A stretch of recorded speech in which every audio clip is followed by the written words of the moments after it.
Good morning, everybody. My name is Molly. I work for the Bureau of Student Wellness at the New Hampshire Department of Education. Thank you so much for tuning in this morning. I'm going to give people just a few minutes to get this notification and join the conversation as well. While we wait, I want to remind everybody to like and subscribe to our social media here on Facebook. We're also on Twitter. And I want to give a huge shout out to our YouTube channel, NH Student Wellness. We go live there typically at 3 p.m., but also have a lot of other resources and remote learning academy sessions that we've pre-recorded there. As always, you can check in our resource website, NH Learns Remotely. We update with content that we've created or that we've found useful. So check all those things out and be sure to use the hashtag NH Learns Remotely to share what you're doing to stay well. So we come to you live at 9 a.m. and 3 p.m. on the weekdays to share topics of wellness and discuss all those different aspects of wellness and what it really encompasses. So today's topic of discussion is adverse childhood experiences and economic instability. I'll be talking about what this is broadly and unpacking the idea of ACEs and how economic instability could be an adverse experience. So we know a lot of people have experienced economic changes, and not just individuals, but whole communities. There's been furloughs, cut in hours, complete loss of jobs, and these economic challenges and changes can have trickle-down effects, not just to us as individuals and our families, but the larger community as well. So I'll be discussing strategies to kind of mitigate or lessen the effects of economic instability on our children and our community as a whole. So first, I want to give a quick background about adverse childhood experiences, or ACEs. There was 10 ACEs outlined by Dr. Robert Anda. He kind of discovered this through a study on obesity, but found these 10 ACEs. And if you want an in-depth kind of discussion or to learn more about ACEs, I really encourage you to check out aceinterface.com.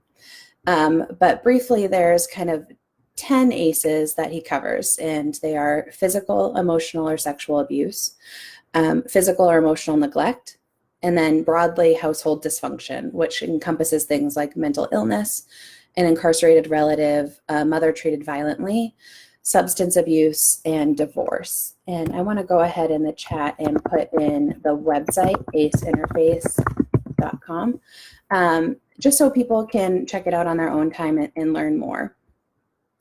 So those 10 kind of adverse experiences their childhood experiences. So an individual would have to experience them before their 18th year of life.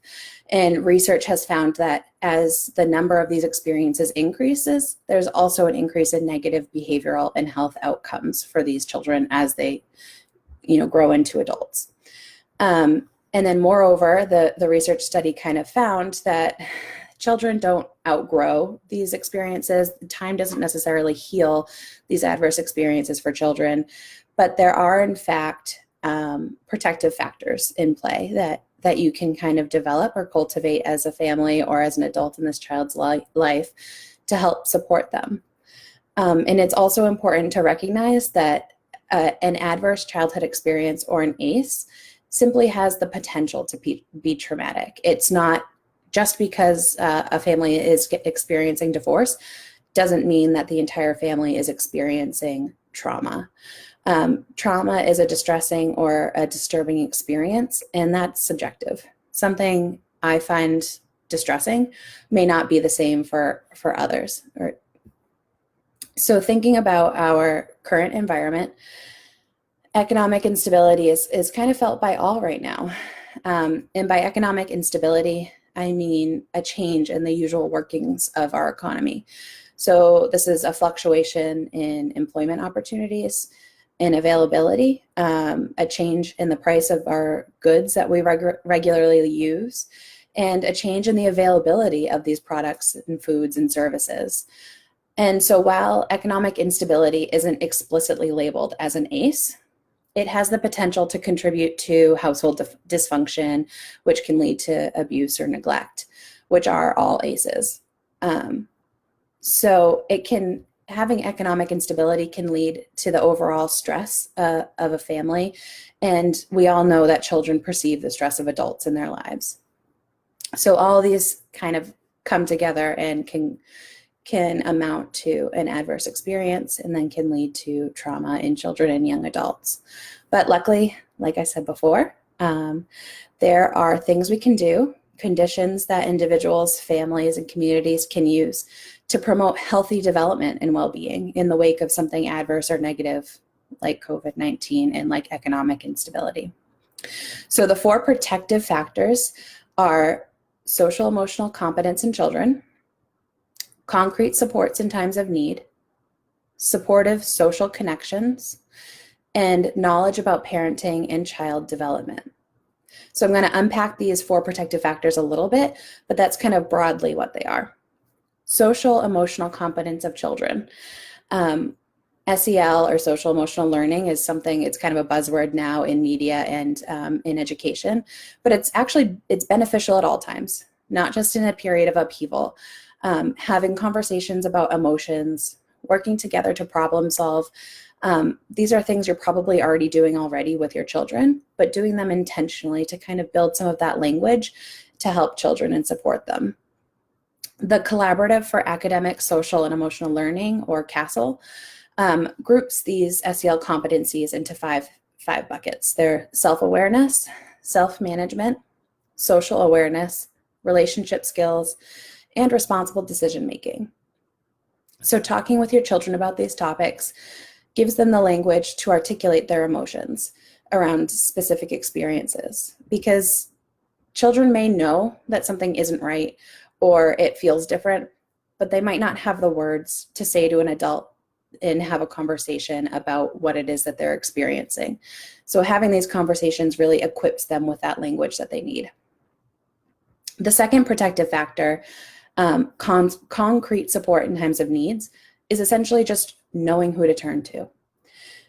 Whether it's a person you regularly check in with or a system that's in place for seeking counseling or academic support, knowing exactly who to turn to or what system to turn to when you're in a time of need or crisis is so beneficial, because it takes the stress out of doing that when you're already stressed or when you're already experiencing anxiety or frustration.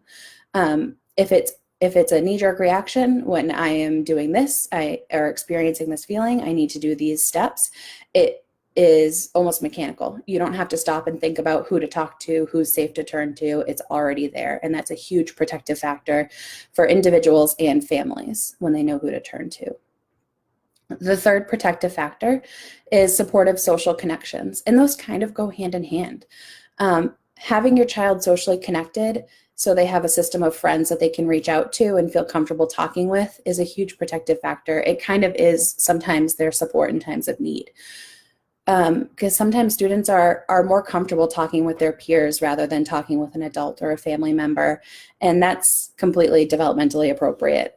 So I encourage you to support your children as they cultivate their social connections and find safe and supportive social groups to stay socially connected, especially while we're socially distancing and physically distancing from others. The fourth protective factor is knowledge of parenting and of child development. So if we can all kind of equip ourselves with knowledge about typical child development, typical parent-child relationships, we can more easily and adeptly recognize when things aren't quite right. So noticing differences in your child can help you recognize and intervene quickly when your child may be experiencing an ACE. And research shows that having a supportive and reliable family member or adult in a child's life can really help mitigate some of the negative impacts of an experience as well. So while economic instability has the potential to be an adverse experience for children and adults, it also has the potential to be a launching point for these deep and meaningful discussions about adverse experiences, about building resilience.